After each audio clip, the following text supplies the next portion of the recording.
to the Dementia Care on Air podcast series. I'm your host, Anna Chodos, the Executive Director of Dementia Care Aware. The goal of this podcast is to bring you short educational moments that will help you detect dementia and care for people living with dementia. And we're especially focused on how we do that in the primary care environment and the real world. We're going to have a lot of information that mimics what we have on our website and in our other educational modules. But we're also going to have conversations with experts and other people in the community in the field of dementia care that just help us do a better job in caring for people living with dementia and connecting them and their care partners to the things they need. This is our first podcast, and I'm very pleased to welcome Josette Rivera. Hello, Josette. Hey, Anna. How's it going? Good. Josette, would you be able to introduce yourself? Sure. My name's Josette Rivera. I am also a geriatrician at the University of California, San Francisco. My clinical practice is in the UCSF Care at Home program, where I make house calls to homebound older adults in San Francisco. And I'm also very happy to be working on Dementia Care Aware, developing educational materials, such as this podcast, webinars, and online modules. Josette, I think it's fair to say we could not do this without you. You are the mastermind of much of our educational materials. And so I'm very glad that you're here today to talk to us about and talk with me about the cognitive health assessment, which is really the cornerstone of this program. I'll say a couple words quickly about Dementia Care Aware in general. It's a statewide California program. We are here to promote across the state the opportunity to do earlier detection and better care for people living with dementia. And we really start with a cognitive health assessment because that's, for most of us in primary care, that is where we learn that someone is having issues and how do we proceed from there. That's what our whole program is about. So if you look at our website, dementiacareaware.org, we have information on how to detect dementia, how to care for people with dementia. A really, really important piece of this is connecting people to resources in the community that can help support them, on top of the medical work that you're going to be doing if you're a healthcare provider or someone on the primary care team. So these podcasts, we're really excited to launch because we want people to have more opportunities to learn what we're putting out there. We know that online modules or webinars or ECHO trainings, we have a lot of ECHO virtual case conference opportunities as well. Some of those things aren't going to be accessible because of time or other constraints. So this is just one more way we want to get information to folks. We are also offering continuing education credits and maintenance of certification. So we hope you'll take advantage of that as well. Okay, now that we have some of the logistics out of the way, I think I'd love to talk with you, Josette, about the cognitive health assessment. And first, if you don't mind, can you just say briefly what you think we want people to get out of this brief podcast?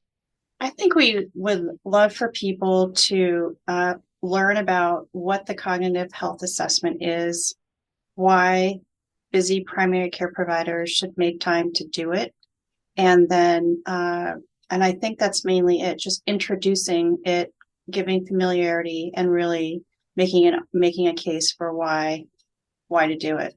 Awesome. Yeah. And we know a lot of questions are going to come up. So if I do this assessment, what do I do next? What about this in that case of, my patient needing a special accommodation, or I'm not sure if the way this health assessment is structured fits with my patient who may be experiencing homelessness. Lots of issues come up.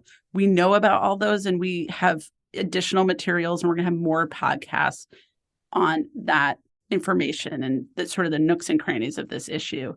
However, we want to just start with the basics, like what is a cognitive health assessment? How do you do it? And we can really build from there. I think on top of that, one of the things that's in the training, so we have this online module. Seat time is in between 60 and 90 minutes, meaning if you start the online training, which you can start and stop at any time, you might be in there for a little bit learning all the material.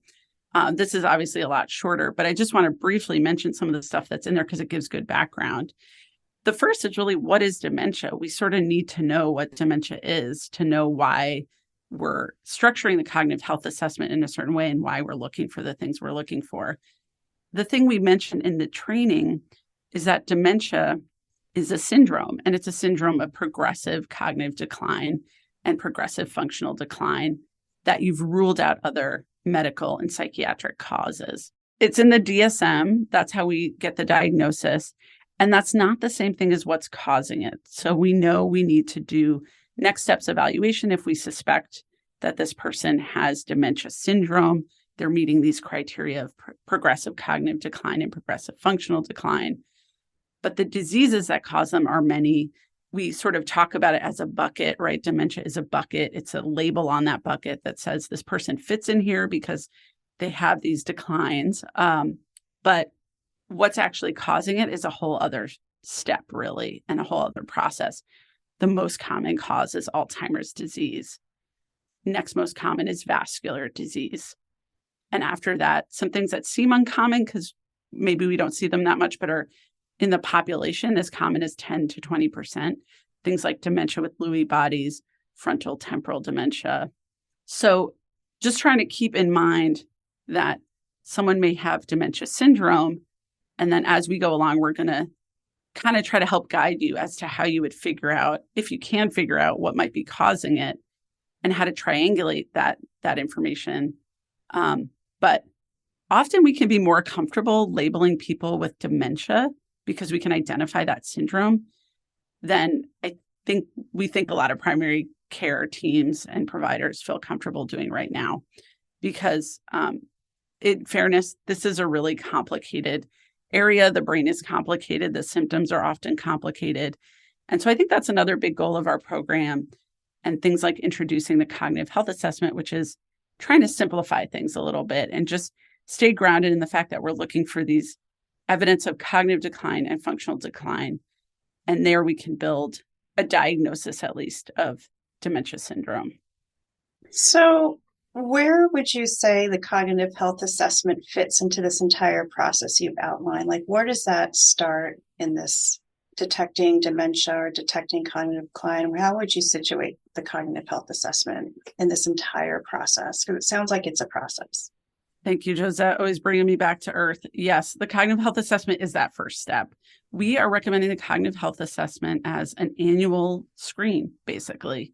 We know there aren't strong USPSTF recommendations or other health organization recommendations to do annual screens, but we're at a point with population aging, with increased vulnerability among many populations, especially in California, that are aging, that detecting dementia is going to be key because it's just going to get more and more prevalent. We're going to have more and more people with dementia.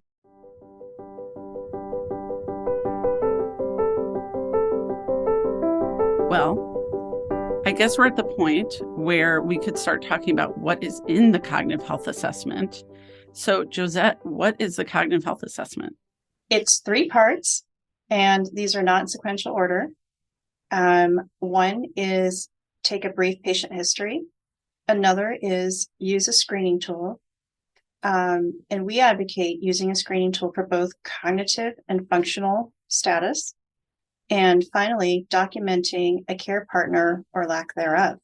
So I'd like to spend a moment talking about taking a brief patient history because that information can come from a variety of sources. For some clinics, there may be, especially those serving Medi-Cal patients, there may be annual survey questions that are already in use, such as the Medi-Cal Staying Healthy survey. Or for those who also have Medicare, the annual wellness visit. There are annual questions there that asking about cognitive decline. Other sources of information may be from the patient themselves or their care partner, just spontaneously noticing a change in their cognition or function. Some other people that might also notice changes are people in your own clinical environment, members of your healthcare team. So as an example, your front desk person might be noticing that this person is confusing their appointment times or coming at the wrong time or no showing on their appointments. So there are multiple sources that can combine to give you useful patient history information. In terms of the screening tools, in the online training module, we go through and list a number of cognitive and functional screening tools, and maybe we could just cover them briefly here, Anna, just to give people a sense of what we're talking about. Yeah, so I think a lot of people are going to be more familiar with the cognitive screening tools, or in thinking about that as, oh, this is what I do it for a dementia screen. And one of the most common is the mini cog. So we recommend that as one tool you could do for a patient. And that's a 3-item recall and a clock draw. And it's downloadable in a PDF format. We have that on our site. The other tool we have and recommend is something called a GP cog. General practitioner is the GP part of it. This is actually a screen developed in Australia, but it's basically a mini cog with a couple extra questions. And instead of a 3-item recall, meaning you read words to someone, they repeat it, and then you ask them to recall it later, you actually do a person's name and address and ask them to recall that later. And the GP cog is nice in a way that some of the other tools aren't, that we recommend, because the second page is actually asking for functional information from an informant. You can also give it to the person, but it's meant to be from an informant to add that additional information from someone else who might have a different perspective or more insight than the patient themselves. And this really emphasized something that we've done with this cognitive health assessment and are trying to emphasize, which is you want to get information on cognition and function, and depending on the situation, if you can, from a patient and an informant. So the main cognitive tools that we recommend for the patient are the mini cog and the GP cog. Josette, do you think there's more to say about those?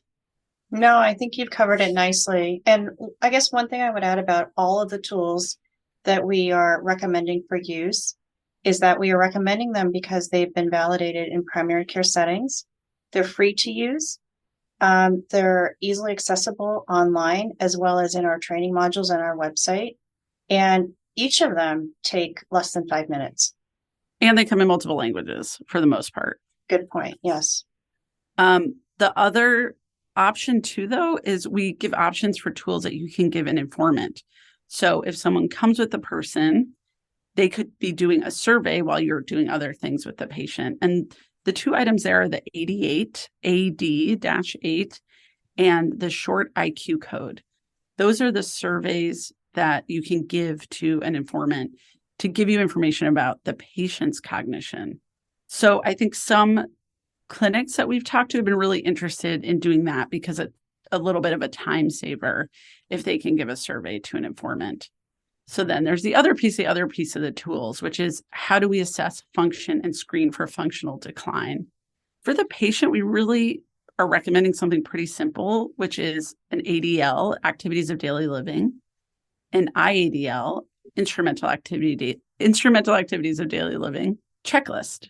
So going through with the patient, or if they can read and do it on their own, giving them the checklist and finding out if they're needing any assistance with activities of daily living or instrumental activities of daily living.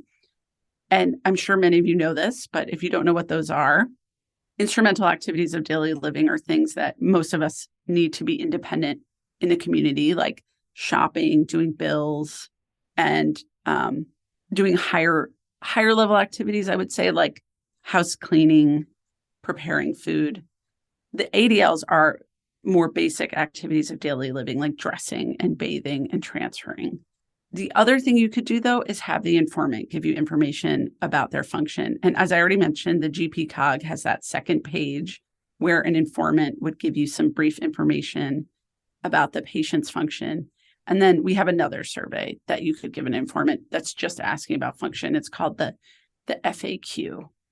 So once again, Josette, I'll make sure that you catch me if I've missed anything about the tools.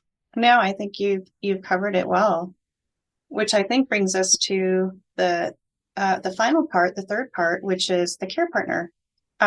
So we strongly recommend documenting any information you can about a care partner.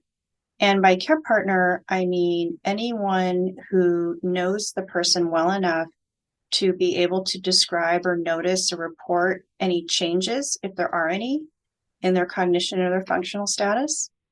It could also be somebody who's involved in this person's care, whether that is medical or healthcare, or whether it is doing the activities of daily living or instrumental activities of daily living that Anna just listed. These are people who know the patient well enough to talk about changes and also may or may not be involved in their care to some extent.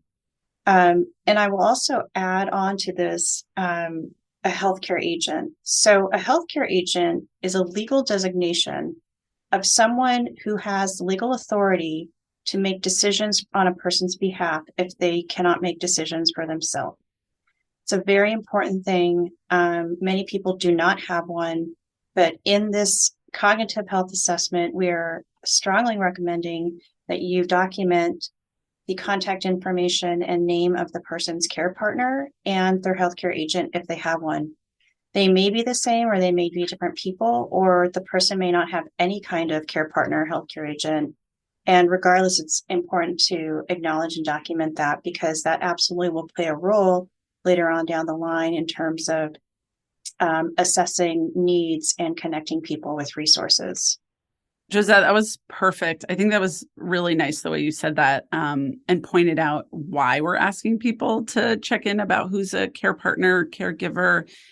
One of the reasons we say things like support person or care partner is that sometimes if we ask people if they're a caregiver, if they have a caregiver, they don't really identify with that term, or they don't really see themselves as having a caregiver, or, someone who's helping out may not identify that way. And so if you ask it, they just say no. So that's why we ask more, do you have someone who helps support you around medical care, or someone who helps support you with activities during the week, like getting groceries? And that just gets a little more concrete about what the roles are. And I think some of the way you outlined it and some of what you said really helped to remind me that I want to mention that the reason we put all these elements in the cognitive health assessment is because these are the elements that are going to carry you through diagnosis and care planning for someone. So knowing what their cognition is, knowing what their function is, knowing who's in their life and is supporting them, and even perhaps more importantly, knowing if there really isn't someone who they're relying on or talk to regularly or can help them do certain things. All of those are going to be really helpful in ultimately getting deeper on each of those topics and knowing what's really going on with that person and then making that care plan. So in my mind, when I'm thinking, okay, am I detecting, am I diagnosing, and am I caring for somebody who may be living with dementia, or now I feel comfortable saying they are living with dementia, they have dementia. I literally see three pillars in my mind, and one says cognition, one says function, one says support system. And I just keep coming back to those things in my diagnostic and care planning with that person, that whole process. So I really liked the way you emphasized how we think about informants and healthcare agents. And it's also a good plug for the fact that we're developing a ton of materials with medical legal experts in older adults in terms of educational topics and resources across the state of California. So really encourage you to keep coming back to our website and materials to check that stuff out as well, because many of us know that the legal aspects, the practical aspects of life get really complicated when someone has dementia. And so I know one of our goals with Dementia Care Aware, this whole program, was to support primary care and helping patients get connected to the right resources in that area. Thanks, Josette. You, as always, spoke so clearly and cogently on that topic. But I think now we're at a tricky spot. We have to talk about how we interpret the cognitive health assessment after we've done it, and if it's positive or negative. And it's tricky, right? So to briefly recap the parts again of the cognitive health assessment, it's taking a brief patient history, using a cognitive and functional screening tools, either from the patient or an informant or both. And finally, gathering information on a care partner or healthcare agent. So with that in mind, how do we interpret this as positive or negative? Because it's an assessment with these three parts, but how do we know whether we should move forward in the process? Yeah, exactly. So basically, we know that knowing if there's a care partner is really important, but we're not using that to interpret if the cognitive health assessment is positive and meaning indicate it's positive. We want to say, okay, that means I need to follow up on this and go further in the diagnostic assessment. We are saying, though, that the history and the tools are important here. So if the person's endorsing symptoms, or someone in their life is endorsing symptoms, or you, the primary care provider, noticing something, that's a positive sign. If they're not, and then you go on to the tools and there's something on the cognitive tool that you check and the functional tools that you do that suggests there's decline, that would also say that they're positive. And as a composite, we'll use that to move forward.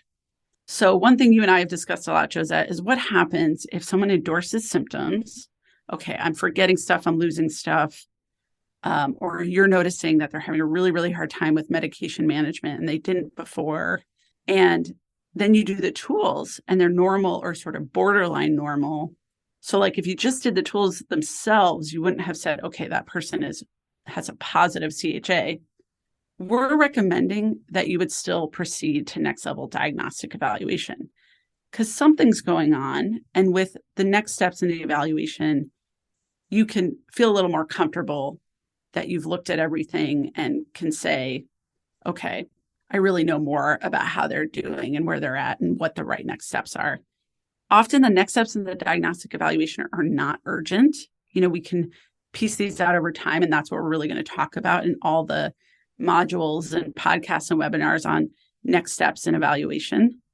But we do want to catch that signal when the patient or an informant is telling us something that's just a symptom or sign, and those screening tools are still negative, because unfortunately our screening tools are pretty brief. They're not totally complete.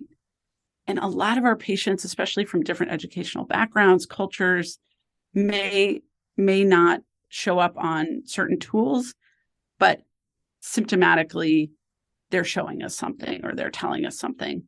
So we can't pretend this is a heavily, rigorously studied approach, but we came to consensus with the best minds in the state that this is a good way to proceed to make sure that we're doing better and earlier detection for dementia and probably a lot of other things like depression and other causes for some cognitive symptoms. So we want to do deeper dives and consider the cognitive health assessment positive if symptoms or tools are positive. And then the care partner information is just really, really useful, crucial information that we need to help work with and care for our patients. Yeah, thank you so much for breaking it down in that way, in a really practical way. I mean, I know that our neurology colleagues have reminded us that, as you mentioned, tools can perform differently in different patient populations, different demographics, and we don't want to rely exclusively on a screening tool to detect cognitive decline. And in those cases, the history can be very important. And as you mentioned, a signal to move forward in looking more closely and doing a deeper dive, even if the tools are negative. So I think that's a really important point to highlight. Okay, phew. We passed the Josette checkpoint. I think we should move on. We need to wrap up. We've gone deep into the cognitive health assessment. And I think the next almost clerical items are how we document and bill. And we have a lot of information on our website to help guide you if you have a dual eligible patient that has Medicare and Medi-Cal, if you have a patient who's just on Medi-Cal, if you have a patient who just has Medicare, how you might bill for the cognitive health assessment. There are codes you can use for both. And mostly you'd want to document, especially if you have a Medi-Cal only patient, you'd want to document certain things, what tools you use, how you interpret it, that you disclose to the patient. And we have a quick sheet on that as well. So just want to encourage you to go look at that instead of reciting it to you today. Yes, I do And want to highlight that we're going to have a handout or a cheat sheet, if you will, that's downloadable from our website on what is required if you do wish to use the special billing code for cognitive screening for Medi-Cal patients only. awesome. And then, so big picture here, we're going to detect earlier by doing this annual screen on older adults, 65 and older, who don't already have dementia. So you can probably skip those patients. You're going to document and hopefully bill for your service and your time. You might be able to get other team members, including the care partner, to help you do parts of the cognitive health assessment. It's really the billing provider that needs to pull it all together in one visit, even though some of that information may have been gathered at other visits. And then if it's positive, if there's a symptom or a positive finding on one of the tools, we recommend making a note and planning for follow-up with that patient to do more assessment. I'll just add too that a common and understandable concern of many busy primary care teams is time. Time is a shared challenge and a barrier to accomplishing some of these things. And a couple of ways that might help get around that is to consider who on your team might be able to do different parts of this cognitive health assessment and incorporate that into your workflows so it's not only the provider doing all three parts. Another suggestion is to consider that you don't have to do the entire cognitive health assessment in one visit.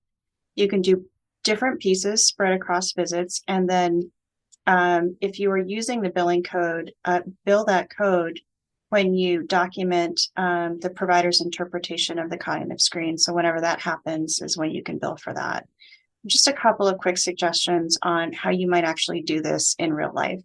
Josette, I'm so grateful you brought us back to doing this in real life. Those are great tips. I think they're fabulous. We really want to encourage people to think about how they could do this in a busy day and get at least some pieces of it done. And the other thing that I think is also really achievable that we highlight in the training, and I want to leave us with, is if someone is having symptoms or a positive screen, it's also a great time to start what we call brain health care plan. Brain health is actually really doable. It's something very active we can do for patients who are having symptoms or cognitive decline, functional decline, and really makes a difference. And at the end of the day, it's actually often the main parts of the care plan if someone has a diagnosis of dementia, regardless of what's causing it, regardless if they have dementia with Lewy bodies or vascular disease. So what is brain health? Brain health is correcting hearing and vision. Everyone knows this is my pet peeve. Hearing loss in middle age is the strongest modifiable risk factor we have for dementia. So correcting hearing is super duper important. Correcting vision, encouraging social and physical activity, doing our patients a favor by looking over and reviewing any medications that may have cognitive side effects and trying to minimize or get rid of those. And then controlling blood pressure and diabetes, which helps long-term with brain health and slowing decline. So even at the screening moment, we're encouraging people to think about and get into order sets, brain health maneuvers. So I think we're going to wrap up there, Josette. This was really helpful. You're such a clear thinker. You have a beautiful brain and you articulated it so well, how we've thought about doing the cognitive health assessment and how we're hoping that this can be a practical tool for an annual assessment for our older patients. And next up, we're going to have more podcasts and information about what you would do with a positive cognitive health assessment. Of course, the negative cognitive health assessment, we're hoping people will get reassessed annually. So I think we can close it out there. And I just want to say thank you so much, Josette. Thank you, Anna. It's been really fun as always. And I'm looking forward to the next one. Thanks, everyone. Thank you for listening and to our wonderful guests. And a big thank you to our administrator and everything doer, Rita Archikova. Also, thank you to our audio editor and voice specialist, Lisa Costello. And we want to make sure you know you can get CE, CME, and MOC credits if you go to our website and click through to the podcast page, where you can do a quick quiz to claim credit. This is all possible through support from the California Department of Healthcare Services and the hard work of the Dementia Care Aware team. If you want to learn more, please visit our website, dementiacareaware.org.